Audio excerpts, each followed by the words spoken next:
Adam here with Brooksaw Antiques. Today we have this 1981 Smith Corona Classic 12 vintage portable typewriter. I'm going to show you how to use the functions and make sure they all work.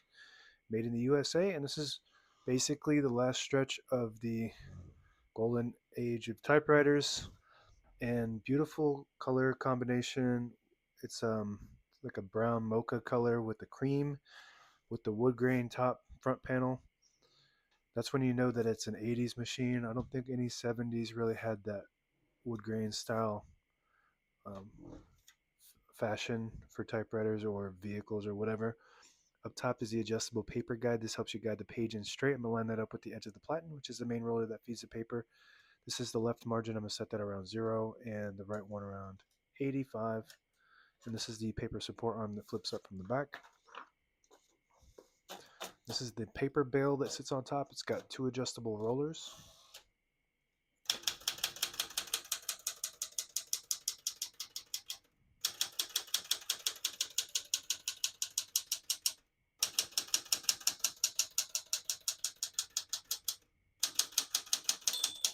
Once you hear the bell, you're near the end of the margin. Hit this line space, get you back to the beginning, and skips 1, 1.5, or 2 spaces. Right now we have it on single, but if you want 1.5, just flip that switch back 1 notch. It skips 1.5. One more, it skips 2. We're going to keep that on single for now and finish typing. As you can see, all the keys type nice and none of them skip or stick. I'll type a sentence in red on the next line and switch from black to red. There's a switch on the right side. Flip that down to the white indicator. It prints the bottom portion of the ribbon, which is red. When you have it in the middle, it doesn't print any ink at all. It just leaves a stencil for copying purposes. And when you have it up top, it prints the top portion of the ribbon, which is black. So on this, it was marketed as a correction machine. I think this is possibly when they first came out with black and white ribbons, and you use the white at the bottom to white out a character that you had an error on. But in this case, I'm just keeping it red. So it's basically the same with a different marketing scheme.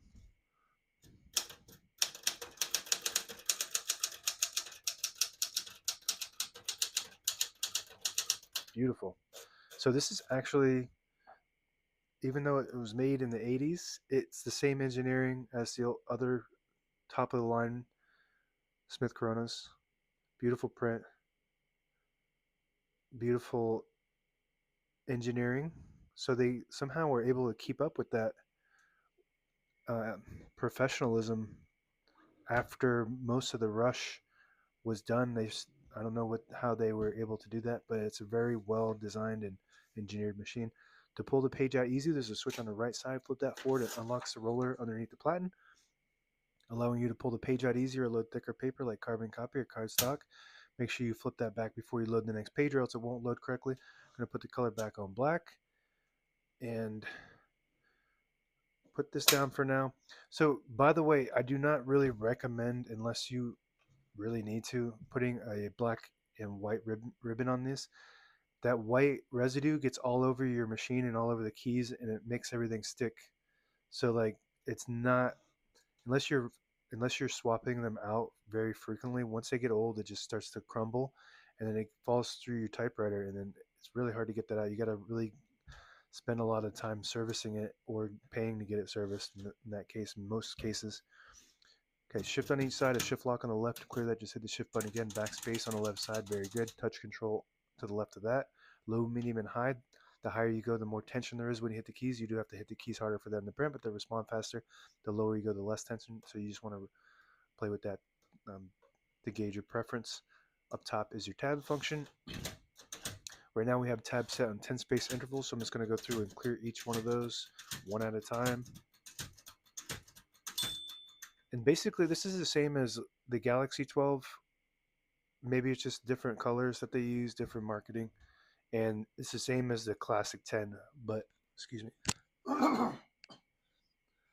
but a longer platen. So it's got a wider carriage on the 12. It's 12 inches of type space about versus 10 on the Classic 10. So now we don't have any tabs set, but I always like to set one somewhere in the middle by hitting that tab set button there. So that way when you hit the tab button, it doesn't go slamming all the way to the end, causing wear and tear on your typewriter. Cool functions on this is the changeable keys. This is also in the Galaxy series, where you can change these out with custom keys, and all you have to do is buy the kits on eBay, and it comes with the slug, which is this, and you just tilt it and pull it off in this cap So traditional typewriters didn't come with a 1 or an exclamation point. The 1 is the lowercase l, exclamation point is shift 8, which is the apostrophe, backspace it, and then a period underneath. And we have 2 custom keys on this one on the top corners. So if you like accent symbols or maybe brackets or whatever, you can find those on eBay and swap them out. Just want to make sure that they're pica because this is a pica machine. Another cool function is the power space. They started this, excuse me. They started implementing those in the later years, but these actually were put on in the 70s as well. One of the first machines to do it. Very cool. And this all key down button on the right side with the arrow down. That just if you have a key stuck, you just push that. It brings the key down. Very good. MR is actually normal for most typewriters. When you get to the end of the margin, there's a mechanism that blocks you from printing. Hit that MR button. It stands for margin release. Allows you to get past that. Another cool function, I usually forget to do this, but this right panel flips up and you push that back and you lift up this lever here. It releases the platen, so you can get in there and clear jam or clean it out. Most typewriters do not allow you to remove the platen that easily. It's usually a major operation. So that's pretty cool. And it's got a half space. So people who love all these functions and just all these options, this is your typewriter, especially the color. I really love that color. It fits really good in a specific room. It just really pops. All right, that's it. And this hood doesn't slide forward like the older versions. It pops right off the top. So you can access that full access instead of just like half access, which I like. All the brand new ribbon is loaded on the left side, so it's pulling to the right clockwise. If you want to switch that direction, you flip this switch back here, which is the manual reverse. It'll pull to the left. Flip it up, it pulls to the right. Very good. And it has an automatic reverse. When you get to the end of the ribbon on either side, it'll pull on this. And as you're typing, it will reverse it to the side you need to go to. With the eyelet, which is a little metal piece, it catches on that. If you don't have an eyelet at the end of your ribbon, you can always tie a knot, and that should do the same trick. This is your carriage lock. When you lift it up, it releases the carriage and locks it in the middle, so when you have it in a case, it doesn't bang around causing any kind of internal damage. And to unlock it, you just move it to the right like that. This has the hard plastic carriage release levers that break off all the time. They don't make them anymore, so I do 3D print these. These are the originals, but I 3D print these in black, white, and beige. Super smooth. This is maybe even built better than they were in the 70s. Maybe just because it's newer, less wear and tear on this one. It's very nice condition. Pushing the button at the end of the knob, it disables the spacing so you can get to an exact spot on the page. You let it go, you get the clicks. Each one of those clicks is a half space. That's a new thing on this. They usually are one space clicks. This one has half space. And same concept, when you flip this switch down, it disables the spacing. Flip it up, you get the clicks. And on the inside of the left side of the platen is the page gauge. If you load the page right there below the 11, it'll start to warn you when as you're feeding the page through that you're getting close to the bottom of the end of the page.